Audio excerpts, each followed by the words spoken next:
तर रामराम मंडळी, छोट्या पडद्यावरील मालिका आता प्रेक्षकांच्या आयुष्यातील एक भागच बनला आहे. पुढच्या भागात नेमकं काय घडेल याकडे सर्व प्रेक्षकांचे लक्ष लागून राहिलेले असते. अशातच नुकतीच प्रदर्शित झालेली मालिका अक्षरा आणि अधिपतीची मालिका तुला शिकवीन चांगला धडा या मालिकेची सध्या सोशल मीडियावर पोस्ट केलेल्या व्हिडिओमुळे चर्चेचा भाग बनली आहे.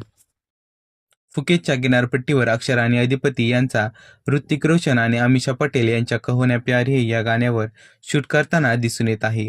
अक्षरा आणि अधिपती यांनी पांढऱ्या रंगाचे कपडे परिधान केलेलेही दिसून येत.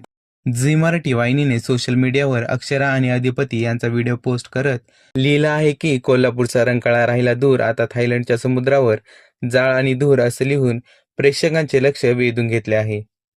अक्षराने अधिपतीला आपल्या प्रेमाची कबुली फिल्मी स्टाईलमध्ये दिलेली बघायला भेटत आहे. अक्षराने दिलेल्या प्रेमाच्या कबुलीने अधिपतीचा चेहरा फुलला आहे. तर आता अधिपती आणि अक्षरा यांच्या खऱ्या आयुष्याला सुरुवात झाली असे म्हणता येईल. ऋतिक रोशन आणि अमिषा पटेल यांच्या कहो ना प्यार है या गाण्याने तरुणाईला पहिलेच वेड लावले होते आणि त्याच गाण्यावरती आता अधिपती आणि अक्षरा यांनी या गाण्यावरती शूट केल्यामुळे मालिका विश्वात चर्चेचा विषय बनला आहे.